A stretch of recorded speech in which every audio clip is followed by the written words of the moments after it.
Assalamualaikum warahmatullahi wabarakatuh. Waalaikumsalam warahmatullahi wabarakatuh. Assalatu wassalamu ala asrofil anbiya wal mursalin wa ala alihi wa sahbihi ajma'in. Amma ba'du. Alhamdulillah, hari ini kita masih bisa berkumpul bersama di kelas yang kita cintai ini. Atas berkat rahmat Allah Subhanahu wa taala sehingga kita dapat berkumpul bersama-sama di mata pelajaran kali ini, yaitu tarikh menengah. Sebelum memulai pelajaran, baiknya kita berdoa dulu. Berdoanya dalam hati ya. Silakan untuk ketua kelas Krisno untuk memimpin doa. Doa dimulai. Bismillahirrahmanirrahim. Rabbi zidni ilma warzuqni fahma. Ya, terima kasih. Oke, selanjutnya Bapak akan mengabsen dulu siswa yang ada di sini. Oke. Iya, Pak. Abdul hadir ya, hadir. Hadir. Muhammad Abdurrahim, Ikhwanur Rahim. Sakit, Pak. Asraf hadir. Oh, berarti satu orang yang sakit ya. Iya, Pak. Ikhwan ya. Oke. Yang lainnya semoga masih tetap semangat ya untuk mengikuti pelajaran, walaupun satu orang tidak ikut pelajaran pada hari ini. Semoga semuanya tetap semangat. Iya, Pak. Sebelum memasuki materi kita pada hari ini, materi kita hari ini adalah beriman kepada Rasul-Rasul Allah Subhanahu wa taala. Iya, Pak. Sebelum masuk materi, Bapak akan menyampaikan tujuan pembelajaran kita pada hari ini. Tujuan pembelajaran kita hari ini ada 3. Yang pertama, siswa dapat menjelaskan pengertian beriman kepada Rasul Allah Subhanahu wa taala dengan benar. Yang kedua, siswa dapat menyimpulkan sifat wajib bagi Rasul Allah Subhanahu wa taala dengan tepat. Yang ketiga, siswa dapat menyimpulkan sifat mustahil bagi Rasul Allah Subhanahu wa taala dengan tepat.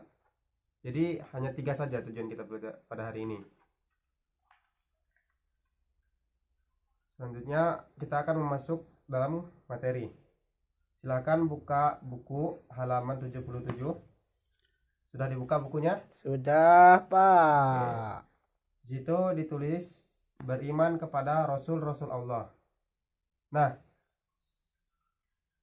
sebelum mulai ada yang ingin membacakan? Ya, Pak. Saya, Pak Karim. Ya, coba bacakan paragraf pertama. Beriman kepada Rasul-Rasul Allah. Ya. Menurut bahasa adalah utusan atau orang yang dikirim untuk suatu tugas, sedangkan menurut istilah adalah seorang laki yang terpilih untuk menerima wahyu dari Allah dan ditugaskan untuk menyampaikan risalah kepada manusia. Ya, udah, Pak. Ya, jadi sebelum kita mengetahui apa itu beriman kepada Rasul-Rasul Allah, ada baiknya kita mengetahui dulu apa yang dimaksud dengan Rasul. Ya, betul tadi yang dibaca oleh Krisno. Rasul menurut bahasa ialah utusan ataupun orang yang dikirim untuk suatu tugas. Adapun menurut istilah yang kita pelajari pada kali ini adalah Rasul ialah seorang laki-laki yang dipilih oleh Allah Subhanahu wa taala ataupun terpilih oleh Allah untuk menerima wahyu. Kemudian laki-laki tersebut ditugaskan untuk menyampaikan risalah ataupun wahyu tadi kepada seluruh umat manusia yang ada di muka bumi ini. Oke, bisa dipahami? Tidak, Pak. Apa yang tidak bisa dipahami? Risalah apa, Pak? Risalah itu adalah agama, menyampaikan agama Islam. Risalah juga bisa disampaikan wahyu-wahyu Allah tadi. Oke, selanjutnya iman kepada Nabi dan Rasul merupakan salah satu dari rukun iman. Nah, di sini ada yang tahu enggak rukun iman ada berapa? Rukun iman 6, Pak. Ada 6. Ya, rukun iman kepada Nabi dan Rasul. Kepada Rasul keberapa dia? 3, Pak. 3? Salah. Keempat. Ya, di sini ada, coba baca bukunya itu. Rukun iman ada 6. Yang pertama beriman kepada Allah Subhanahu wa taala. Yang kedua beriman kepada malaikat Allah Subhanahu wa taala. Ketiga beriman kepada kitab. Keempat beriman kepada Rasul. kelima beriman kepada hari akhirat, dan keenam beriman kepada qada dan qadar. Jadi beriman kepada rasul-rasul Allah berapa? Keberapa? Pak. Keempat. Hmm. Ya, tadi salah ya. Belajar lagi ya di rumah ya. Oke, jadi keimanan seseorang itu tidak sah apabila dia tidak mengimani seluruh rasul-rasul Allah yang telah Allah utus. Nah, dalam Al-Quran telah disebutkan bahwa Nabi dan Rasul itu berjumlah 25 yang kita ketahui. Riwayat yang lain diceritakan bahwa Nabi dan Rasul berjumlah Banyak. 100 lebih gitu. Ada banyak. Cuman yang diketahui itu hanya berjumlah 25 Nabi dan Rasul. Jadi beriman itu bukan hanya percaya kepada satu Nabi dan Rasul saja, tapi beriman kepada Nabi yang kita ketahui adalah dari Nabi Adam hingga Nabi Muhammad Sallallahu Alaihi Wasallam. Jadi kita harus percaya kepada semua Nabi yang telah Allah utus. Dan juga kita percaya bahwa semua Nabi ini diutus untuk menyelamatkan umat manusia dari zaman kegelapan hingga zaman terang benderang, ataupun dari kezoliman, dari kebodohan kepada cahaya, kepada Islam, kepada kebersihan, kepada kedamaian, dan lain sebagainya. Di sini disebutkan dalam teks, iman kepada Nabi dan Rasul Allah merupakan salah satu rukun iman. Keimanan seseorang itu tidak sah sampai ia mengimani semua Nabi dan Rasul Allah dan membenarkan bahwa Allah telah mengutus mereka untuk menunjukkan, membimbing, dan mengeluarkan manusia dari kegelapan kepada cahaya. Ditambah juga keharusan membenarkan bahwa mereka telah menyampaikan apa yang telah diturunkan kepada mereka dengan benar dan sempurna, dan mereka telah berjihad dengan sebenar-benarnya di jalan Allah Subhanahu wa taala. Jadi itu pengertian beriman kepada Rasulullah.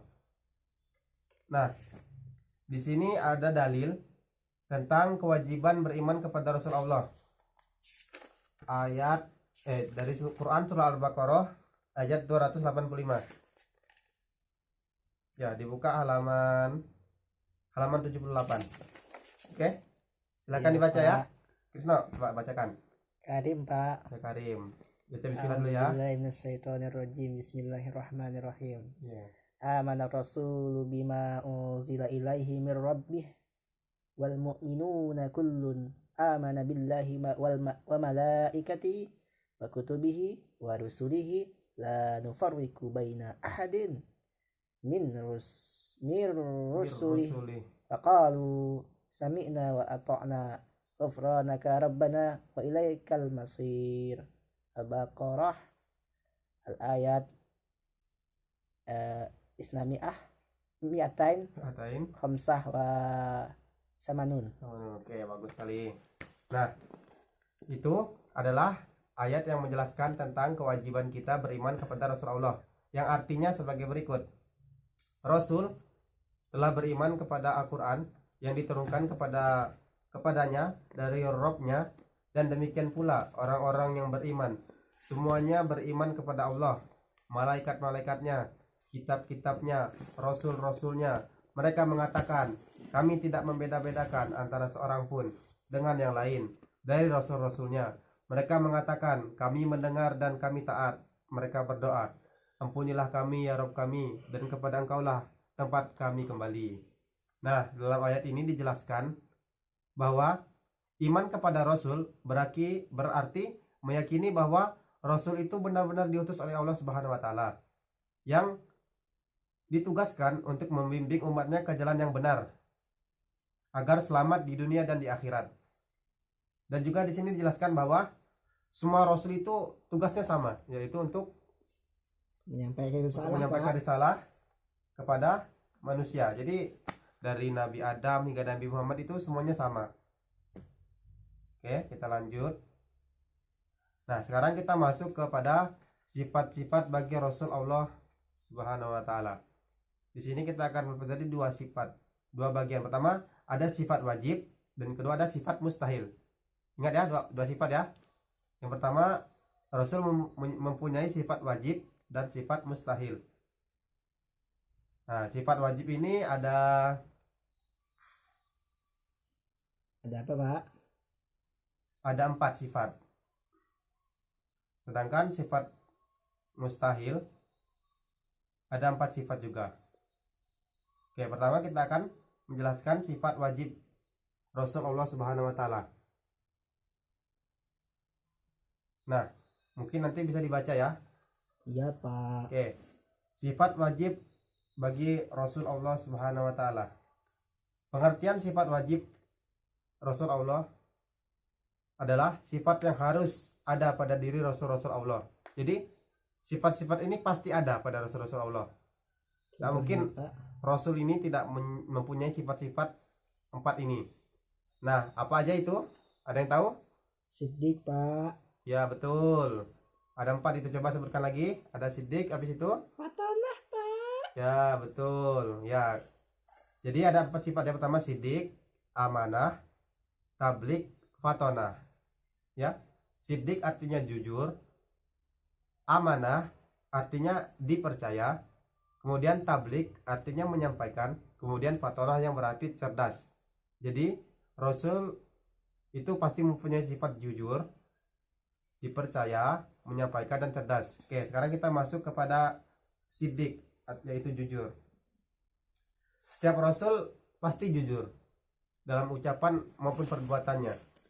Apa yang telah disampaikan kepada manusia, baik berupa wahyu maupun kabar ataupun perbuatannya, pasti itu semua adalah jujur.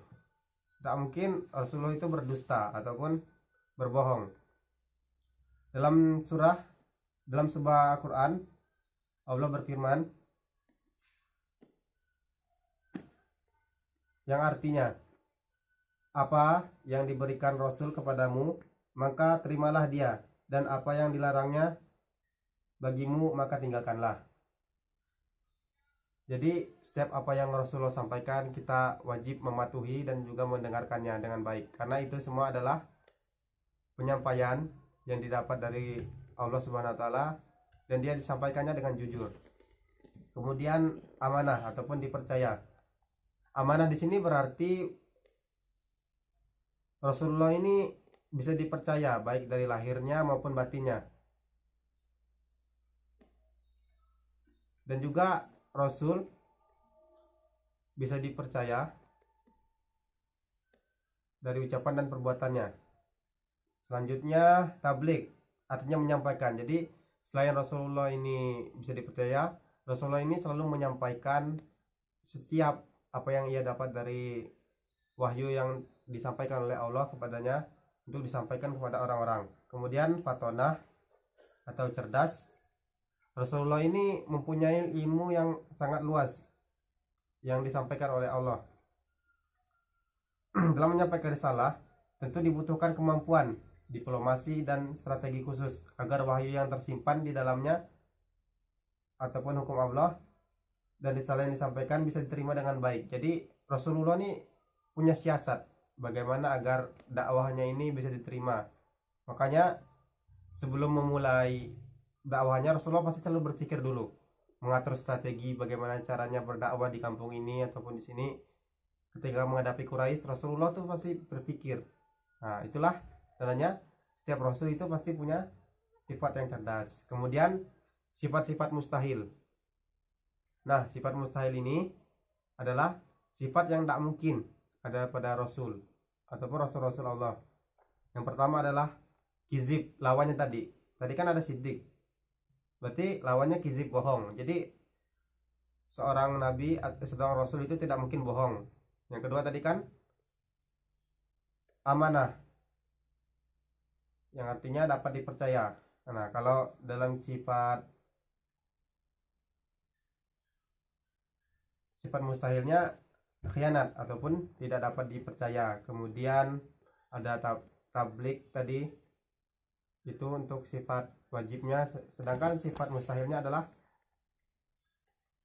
khitman, yang artinya menyembunyikan.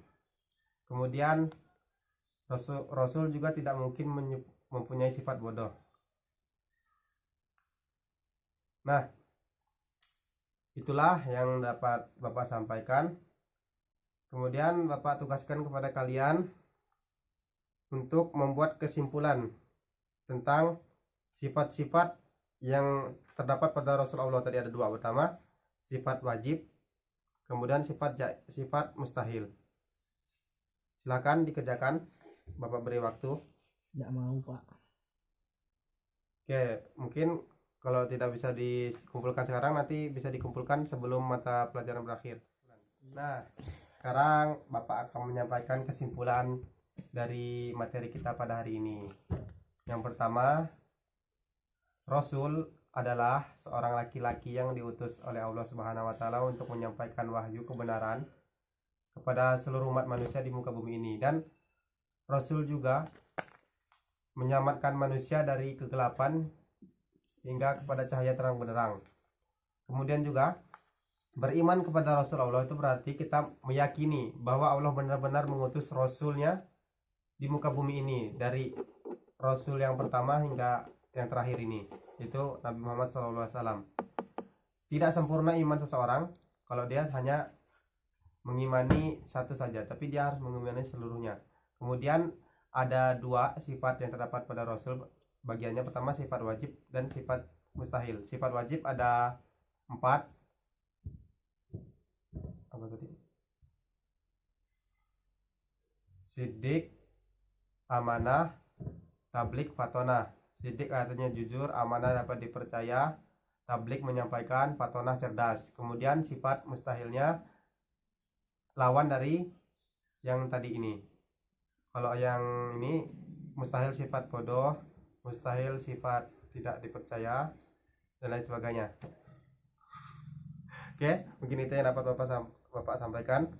Kurang dan lebihnya Bapak mohon maaf. Semoga bisa mengerti apa yang Bapak sampaikan pada kali ini. Untuk tugasnya silakan dikerjakan tugas yang ada di buku itu. Sekian materi penyampaian Bapak pada kali ini. Semoga apa yang Bapak sampaikan bisa bermanfaat bagi kalian. Iya, Pak. Pembelajaran kita pada hari ini, kita bersama-sama membaca doa kafaratul majelis. Subhanakallahumma bihamdika asyhadu an la ilaha illa anta astaghfiruka wa atubu ilaik. Kifat apa? Waalaikumsalam warahmatullahi wabarakatuh. Waalaikumsalam warahmatullahi wabarakatuh. Kifat apa? Oh, terus mundur lagi tadi. Foto. Fotonya. Nah, matikan.